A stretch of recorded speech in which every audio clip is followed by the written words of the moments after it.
તો નમસ્કાર મિત્રો, સ્વાગત છે તમારું આપણી યુટ્યુબ ચેનલ માહિર ટેકનિકલમાં। તો મિત્રો, જે રીતનો તમે આગળનો ડેમો જોયો બરાબર, જે આપણે જન્માષ્ટમી માટે જોરદાર જે સ્ટેટસ વિડીયો એડિટિંગ કરેલું, તો મિત્રો એ રીતનું જો તમારે પણ ફૂલ પ્રોજેક્ટ જોઈતો હોય તો મિત્રો આપણા વિડીયોની ડિસ્ક્રિપ્શનમાં તમને ઓલ મટીરિયલની અંદર કંઈક આ રીતની એક લિંક મળી જશે। તો મિત્રો આ રીતની જે ઓલ મટીરિયલવાળી લિંક છે બરાબર, એની પર તમારે આ રીતનું એકવાર ટચ કરવાનું રહેશે। તો મિત્રો ત્યાં ટચ કરશો એથી તમારે 2 થી 3 સેકન્ડ વેટ કરવાનું રહેશે, જેથી મિત્રો જે તમારા મોબાઈલમાં અલાઇટ મોશન એપ હોય બરાબર, તેની અંદર આપણો જે ફૂલ પ્રોજેક્ટ છે તે ઓટોમેટિક એડ થઈ જશે। મિત્રો તેને તમારે ઇમ્પોર્ટ કરી લેવાનો રહેશે। તો મિત્રો આ રીતનું જે આપણું અલાઇટ મોશન છે બરાબર, એની અંદર આપણી લિંક ઓપન થઈ જશે ને મિત્રો તમને આ રીતનું એક ઓપ્શન મળી જશે ઇમ્પોર્ટ પ્રોજેક્ટ વાળો બરાબર। તો મિત્રો અહીંયા તમને જે ઇમ્પોર્ટ વાળો ઓપ્શન છે મિત્રો, ઇમ્પોર્ટ વાળા ઓપ્શન પર ટચ કરી તમારે આપણો જે પ્રોજેક્ટ છે તેને ઇમ્પોર્ટ કરી લેવાનો રહેશે।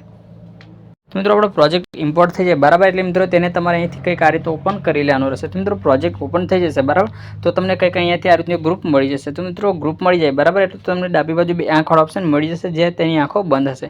તો મિત્રો બંનેને પહેલાં આ રીતની ચાલુ કરી લેવાની રહેશે। મિત્રો ચાલુ થઈ જાય આપણે આ રીતનું જે ગ્રુપ છે બરાબર, એ ગ્રુપને તમારે આ રીતની એકવાર ટચ કરી મિત્રો ઉપરની સાઈડ જે 3 ડોટ છે બરાબર, આ 3 ડોટ પર તમારે ટચ કરવાનું રહેશે।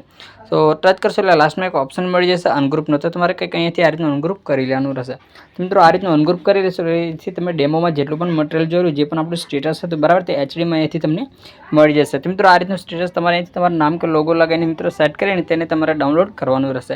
તો મિત્રો ડાઉનલોડ કરવા માટે ઉપર સેટિંગની બગલમાં જે એક્સપોર્ટ વાળો ઓપ્શન છે બરાબર, ત્યાં ટચ કરશો એટલે મિત્રો એથી તમારા મોબાઈલમાં જે પણ સપોર્ટેડ અને સિલેક્ટ કરી વિડીયોને એક્સપોર્ટ કરવાનો રહેશે। તો એથી આપણે 720ને સિલેક્ટ કરી નીચે એક્સપોર્ટ વાળા ઓપ્શન પર ટચ કરી વિડીયોને ડાઉનલોડ કરી લેશું।